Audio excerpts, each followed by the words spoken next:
Recording in progress. Perfect.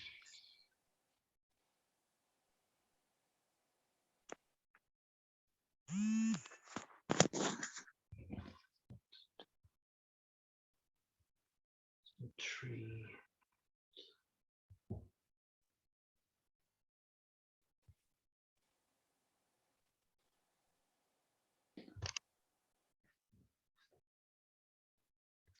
Bingo, I think we're good to go. Yep. So what I'll do is I'll just edit out this first piece here. So when I start the recording, so I have to on the laptop here. So whatever happens, I don't know, but it's definitely recording. So I'll do a countdown. So 5, 4, 3, 2, 1. Good afternoon. My name is Jim Conlan and welcome to our entertainment show. As you know, each week we've been building up to season 2 of our Stargate sci-fi documentary, which was very successful in season 1. We had 38 episodes in total. We had a variety of well-known actors and actresses that appeared in the Stargate movie, Stargate SG-1 TV series, Stargate Atlantis, Stargate Origins, and the 2 movies, Stargate Arc of Truth and Stargate Consortium. For this week's episode, we're delighted to go to the TV series Stargate Atlantis, and one of the recurring actors on Stargate Atlantis, he appeared in 9 episodes, playing the role of Sergeant Bates, was the one and only Dean Marshall. And Dean, thanks for joining us this evening. Sorry about the bit of delay. We're up and running now, as the saying goes. And Dean, Stargate Atlantis, we're almost going back 20 years now in terms of, it was much hype show. It was a sort of a spin-off for Stargate SG-1. And were you fully aware of the show's existence coming into being? And had you tried out previously for roles in Stargate SG-1? Thanks for having me on the show there, Jim. When we first got wind of it, I believe I might have had 2 or 3 auditions for smaller parts on SG-1. By the time we got to this part here, I thought it was just another sort of day player role that I was auditioning for. I didn't even really know this was going to turn into Sergeant Bates and his arc and whatnot. But yeah, I was well aware of SG-1 at the time, and of course was dying to get on the show, to tell you the truth, because I'm a huge sci-fi fan. And Dean, in terms of Stargate Atlantis and the role Sergeant Bates, when you went for the audition for him, was it an audition process where you sort of recommended for the role, where you sought out for the role? And what had you in mind for the character of Sergeant Bates in terms of what he looked like on the sheet there in front of you that you wanted to bring him towards in real life? During the audition, like I mentioned, I didn't really know this was going to be a reoccurring role. I thought it was just, this was a pilot. I thought it was just playing a sergeant in a war. Wasn't sure about it until I read the script, and I got a sense of where I wanted to go with this character pretty much right off the bat. I was in the Army as a kid in the reserves at 17. I wanted to keep him a strong military man, probably stronger than I ever was really in the military myself, but I wanted to keep him a focused military man who was the kind of guy that always had your 6 and would back you up when needed, and also was able to follow the rules to make sure that the team ran as a team. So that was my main focus for Bates. And Dean, in terms of Stargate SG-1, now you appeared in 9 episodes, but most of your episodes were in season 1, and you mentioned being there from the start. And did you feel that sort of crossover, that it was sort of easy? I know most of the directors and presenters and producers of the show came from Stargate SG-1, but the main cast were all new in terms of Jason Momoa, Rachel Luttrell, Joe Flanagan, to say apart. Did you feel that the pressure was on them early on in season 1 to sort of drive this to make it feel like a Stargate show? You know, I think it was zero pressure. Joe Flanagan was a perfect person to cast as the head of this. He was so laid back. He pretty much set the tone on set as we all came on. You know your shit, get on with the work and get it done. But there was a relaxing feeling overall. Martin Wood, producer director, of course, was pretty much the captain of that ship as it came through from Stargate to Stargate Atlantis. Again, another calm person to be with on set.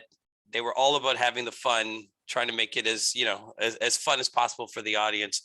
There was never any real tension going to set. It was always excitement about what are we going to do next. And you have to imagine kids in a candy store. You show up on set and this entire world is created out of your parts that you would find on a vacuum or whatever. All of a sudden it's glued and painted on the wall as a starship or for Atlantis itself. The one thing that we all really loved was the fact that we were the first on Atlantis. So everybody stepped through that gate from Rainbow Sun Franks, Joe Flanagan, myself, who was there at the time with us. We had a sense of like, this was a new journey. We were stepping through a portal that nobody had been to. So it became our show for sure. And I suppose in terms of Stargate Atlantis, obviously the comparisons are made to Stargate SG-1. And obviously Christopher Judge was a larger than life character in Stargate SG-1, a sort of demeaning, sort of enticing character. And I suppose it was important for Stargate Atlantis to find someone that sort of replicated him in terms of that demeanor. And I suppose Jason Momoa fit that sort of role to a T in terms of comparisons to Christopher Judge, in terms of that sort of alpha male ego type sort of character. For sure. I think Jason definitely fit that role perfectly. I didn't get a lot of chance to work with him. I believe we worked on one episode in season 4 when they brought me back. If you recall, Sergeant Bates was left in a coma after season 1 and then came back out working for a civilian military organization. I believe the episode was about a replicant. And that was the first time I actually met Jason, was on that. So by that time, I hadn't actually seen his arc. I wasn't something I knew about because there was a couple of little cast changes along the way. And all of a sudden I showed up and here's this guy named Jason Momoa, who was basically nobody at the time, just a really good looking, tall, muscular guy who was destined to be a star. So that was early in that. I think that was season 4 when they had me back for that. And you mentioned there, Dean, after season 1 being in a coma, and obviously you're sort of fearful that your character is written off for good. Was it always intention to leave that door open for you for coming back in terms of a possibility of another guest appearances, or was it a surprise to you when it happened maybe 3 seasons later? You know, it was a surprise to get it in the first place. Every day I was on set was a surprise, to tell you the truth. I was always just trying to appreciate the moments that I was given, because I did feel every moment on set. There are certain shows that you just feel it's a dream job anyway. And as long as it could go on, you're like, I'm happy here. Okay, they asked me for more. I'm happy here. Okay, they asked me for more. I'm happy here. I try to live in the moment. And I can never sort of regret, because I remember specifically going up to Martin Wood and the rest of the producers at the end of the show and say, I don't care what happens next year. I said, thank you very much for the opportunity. I had a wonderful time. And it was so much fun to sort of live out a sci-fi dream of mine, to be on a show, flying in spaceships, fighting off aliens, all those kinds of things. So there was no disappointment. I mean, is disappointment. In all honesty, there's always a disappointment that you're not asked back for the next season. But I felt the body of work and where he was. And also, I remember seeing somebody had showed me the director's cut of our season, where Martin Wood was explaining why sometimes you have to kill or injure important characters, is to continue to get the audience to care about what the show is. You're not killing them for any reason. You're not being frivolous with that. It's not like I got fired and they said, we got to get rid of them, let's drown them. It was an intent to get you to care about what these people were going through, and the friends and the people and their associates that they were losing along the way in this battle. And I've talked to so many actors and so many actors about the sets in terms of Stargate, out of this world. But what struck me is on the block shooting, offset, on scenes, location sort of shooting, how quick they were able to assemble sets in the space of hours, all these well-designed sort of futuristic sort of alien sort of planets that were assembled in the best part of a day or so. out of a way, out of in the back of wilderness of Vancouver in a That's sort of right. remote forest. And did that strike you? Obviously, we all know what can be done in studio lots, but to assemble these futuristic worlds in what basically is a forest track road in the middle of nowhere, did it sort of grab your animation for the creativity of the stunts of the scene people? It's an appreciation. These guys are so good. And you probably know, like, a comedian has a grab bag of tricks or jokes that he keeps in his bag. Studios do the same thing. They have a certain parts of sets that, they're developing and using things over and over again that you might not even know. You might have seen things in SG1 in Stargate Atlantis, but didn't know you were looking at it. So as far as how quick they can assemble these things out into the real world, it doesn't surprise me anymore. They are so good at what they do, that from the top to bottom is such professionalism, but such creativity on those levels that they're able to pop things in and out. Nothing surprises me on set. I'm always on set to just be amazed, just like an audience member, and watch them put things together. What seems like, as I was mentioning before, I literally was pointing out vacuum tubes and pieces of household equipment that was stuck to the wall that they painted over and now made like an alien world. It's pretty impressive. And I suppose, Dean, obviously, when you're filming a TV series and audition, you're always that anticipation to know what it will look like. And obviously, with a movie, you can probably see a cut or a private sort of screening. It doesn't really work in terms of TV series. You have to wait like for everyone else until the episode actually airs, and Yeah, you might sometimes they'll know. do sometimes they'll do some advanced screening where you get to sit down and be a part of it and see what's going on. So I remember, even as we were shooting the 100, they sat us down and showed us previous things that they just finished, say off the episode 1 or whatnot, just so we can get a sense of where they're going and where they started and sort of take the arc. For this one, I remember we had a major screening for the pilot itself in a theater, and it felt like you were part of a feature film, and especially having his name's gonna, he'll kill me. What was the lead for SG1?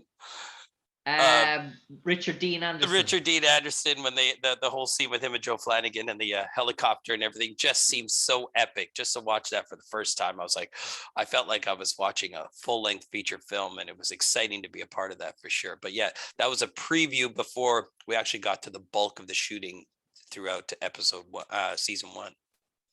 And I think that was important for the first season of Stargate Atlantis, that there wasn't many crossover. As the seasons went on, obviously, Amanda Tapping had her guest role now and then, and Michael Shanks might appear, Richard Dean Anderson. But largely for season 1, they let the new cast settle in, find their own sort of feet, and Absolutely. I really identify their own sort of characters. And I suppose sometimes it can be so much jumping on the bandwagon that companies troll out successful characters when promoting a new series straight from the off to sort of get that sort of go factor. But in fairness, for Stargate SG1, Stargate Atlantis, they let the cast find their own feet, find their own niche. That's what I mean. Richard Dean Anderson was the only sort of baton passer as we went from Flanagan to from Richard Dean Anderson to Joe Flanagan. That was the moment that it passed on, and then on, from David to Rachel to Tori, and of course Joe himself, they really sort of propelled us into a new era of Stargate that I just loved. I thought they did a great job during that show and that series. And I suppose, Dean, in terms of the character David Hewlett portrayed Rodney, I suppose that character has become epic for a sci-fi series, because it's almost comedian. It's almost, you feel, you laugh at him, you love him, you sort of cry for him, you sort of, every sort of emotions that's brought to that character. And there's some sort of characters in TV series that stand out, obviously, that make famous, obviously the Jack O'Neill character for Stargate SG1, but it almost felt like the Rodney character, David Hewlett's character, shone in that sort of show, and he was truly amazing and probably one of the most intelligent actors I've ever worked with. And he was inspiring to be around, to tell you the truth. And I was feeling rather young on that set and David was welcoming and he was appreciative. And I remember him at one point coming up and saying, "Great job in this scene," and how much that made me feel like my confidence level started to move up as we went on through the episodes. But watching him work at that level, at that intensity, his fixation on details as he went through his dialogue, and the way he used his space on camera was always an inspiration to watch, and definitely something I've always tried to emulate as I moved on from that show. And I suppose, Dean, in terms of appearing in Stargate Atlantis, did it open many opportunities for you going forward to have that on your resume credits? Because obviously there was two massive sci-fi shows probably in the last two decades in Vancouver, in terms of Battlestar Galactica, the remake, obviously, and in Stargate, and obviously so much legendary characters. You've Eddie Olmos and Katie Sackhoff, which fronted up a Battlestar Galactica. Then you've Richard Dean Anderson and Michael Shanks that fronted up Stargate. Obviously, to appear in as one of the major sci-fi series in Stargate, did you feel that it opened up many doors for you? I think for casting, it probably did. I don't think it sort of put me in any other places where people were knocking on my door going, we need to have Dean in the show. But I think for casting, they respected the work that I had done.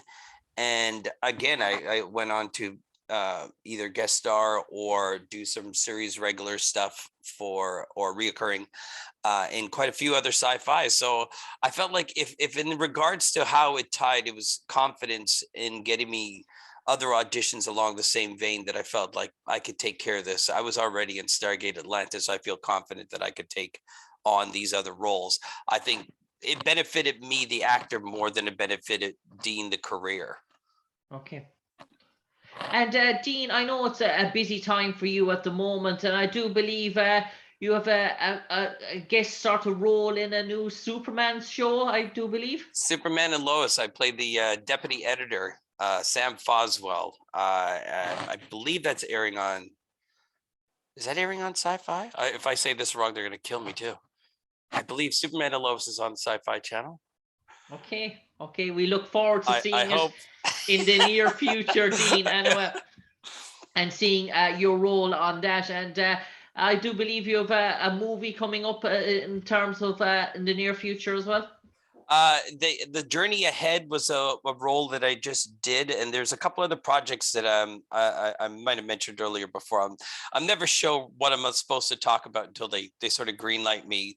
Usually they will send out forums or emails and whatnot and say, okay, we'd love you guys to just go on your social media or whatever and talk about the show, talk about it upcoming, but they're still in production for a couple of things that I just finished doing. So once I get the green light, I usually start letting other people know.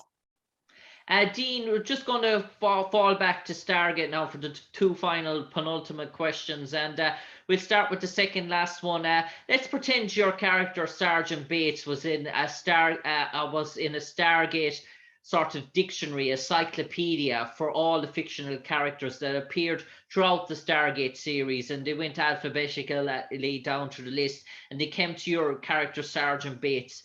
And under his name, a sort of description, they left two blank sentences, a synopsis of which they got in touch with your talent agent to say, listen, we want Dean Marshall to write those two sentences to describe what type of character Sergeant Bates was.